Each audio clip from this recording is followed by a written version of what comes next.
अरे कुर्सी पर जो बैठा है बुज़दिल है, फौलाद नहीं। अरे कुर्सी पर जो बैठा है बुज़दिल है, फौलाद नहीं। अरे बच्चों का दर्द वो क्या जाने जिसकी कोई औलाद नहीं। बीजेपी हटाओ और देश बचाओ, बीजेपी हटाओ और देश बचाओ। अरे ऐ मेरे भारतवासियों, आपका अधिकार मारा जा रहा है, आपका खून कत्ल हो रहा है, हर रोज बेटियों का बलात्कार हो रहा है। कहाँ सोए हो? अच्छा पता है, अपनी अपनी बारी का इंतजार कर रहे हो कि आज तो उसके भाई का कत्ल हुआ है, कल मेरे भाई का कत्ल होगा तो पूरे दुनिया में आग लगा दूंगा। बलात्कार तो उसकी बहन का हुआ है, जब मेरी बहन का होगा तो धरती पलट दूंगा। नौकरी तो बिजली विभाग वालों की जा रही है, सिंचाई विभाग वालों की जाएगी तो सरकार गिरा दूंगा। कत्ल खून बलात्कार तो चमार यादव का हो रहा है, जब मुसलमान का होगा तो तलवार से मार गिराऊंगा।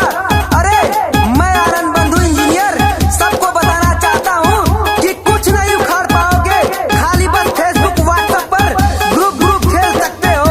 अरे भाइयों, मैं बताना चाहता हूँ समय बीत जाएगा, बहुत ही समस्या आने वाली है। इन पापियों से लड़ने के लिए आपको घरों से निकलना होगा और सभी को एक होकर आवाज उठाना पड़ेगा। आइए मेरे साथ।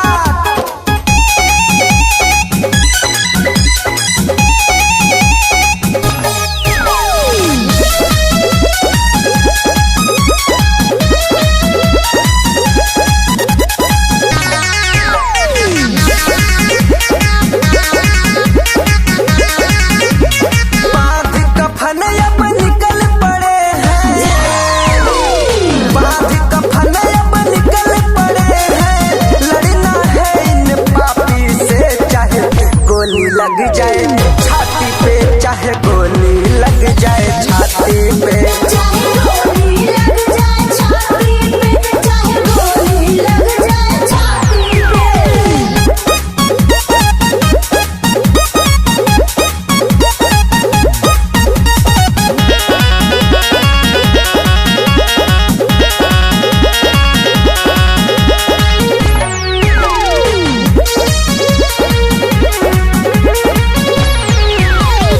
साथियों, जब जब चुनाव आता है तब तब हिंदू मुसलमान की बात आती है, मंदिर मस्जिद की बात आती है। साथियों, जब जब चुनाव आया तभी तभी हमारे देश के जवान शहीद होते हैं, और अगर कोई जांच के लिए बोल दे तो उनको देशद्रोही करार दिया जाता है।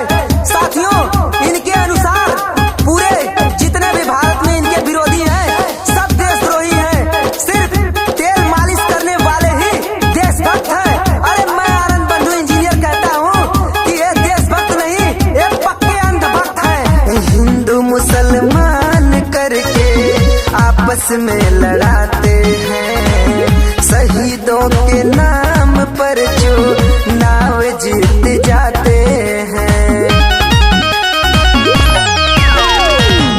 हिंदू मुसलमान करके आपस में लड़ाते हैं, शहीदों के नाम पर जो नाव जीत जाते हैं। खुद नफरत है इनके अंदर,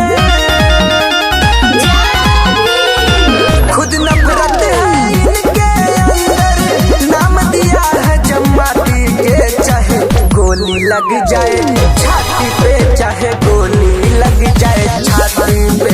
चाहे गोली लग जाए छाती पे, चाहे गोली लग जाए छाती पे।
किसान है, बेरोजगार रो रहा है, सीमा पे जवान है। मर रहा सिपाही और मर रहा किसान है, बेरोजगार रो रहा है, सीमा पे जवान है। कभी भरोसा तुम ना करना,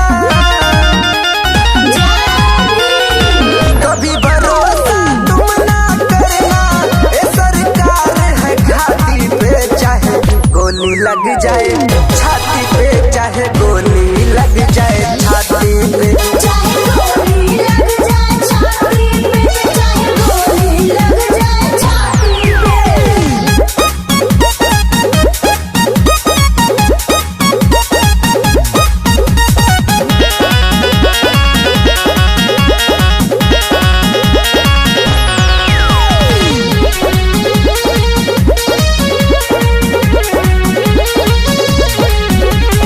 अरे मेरे साथियों, कहाँ सोए हो?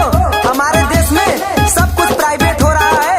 आज लाल किला, एयरपोर्ट, रेलवे और भी बड़ी बड़ी कंपनियां सब कुछ विदेशों के हाथों में जाने वाली हैं। करोड़ों रोजगार खत्म हो रहे हैं। पूरी दुनिया परेशान है इस समय। और साथियों, मैं बताना चाहता हूँ, अगर यही हाल रहा तो अपना देश फिर कर्जे में डूब जाएगा और दूसरा देश हमारे देश पर आक्रमण करके पूरा गुलाम फिर से बना लेगा। मेरे भाइयों, बीजेपी सरकार में ही शिक्षा मित्र किसानों विद्यार्थियों पर लाठी चलाया गया। बेचारा पुलिस वाला भी रो रहा था लाठी चार्ज करने में। मेरे भाइयों, ऐसा कभी इतिहास में नहीं हुआ था। कितना भी गरीब देश हो गया था, लेकिन बीजेपी सरकार में ही जीडीपी का स्तर इतना नीचे गिर गया। इसी सरकार में हजारों कंपनियां बर्बाद हो गई, लाखों लोगों की नौकरियां चली गई। जो कहते थे मैं भी चौकीदार हूँ, आज वो भी कह रहे हैं मैं भी बेरोजगार हूँ। मेरे भाइयों, बीजेपी सरकार में ही शहीदों के साथ भेदभाव हुआ। गाजीपुर के वीर शहीद को वादा करके कुछ नहीं मिला, किसी को 50 लाख तो किसी को घंटा। साथियों, इसी सरकार में 5 स्वर्ण पदक जीतने वाली हिमा दास के साथ भेदभाव किया गया। तो साथियों, धिक्कार है ऐसी सरकार पे। हमें चाय पकौड़ा नमकीन बिस्कुट कुरकुरे वाला पीएम नहीं चाहिए, हमें पढ़ा लिखा ईमानदार पीएम चाहिए। बेच दिया लाल किला पावन धरोहर, एयरपोर्ट बेच दिया, सुन लो माई डियर। बेच दिया लाल किला पावन धरोहर, बेच देंगे आपका कर ले जा किडनी लीवर। धरती गगन भी बेच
चराएगा।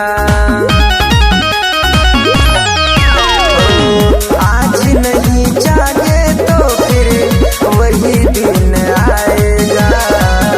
अछत लात खाए यादव भैंस चराएगा। आनंद बंधु कहता है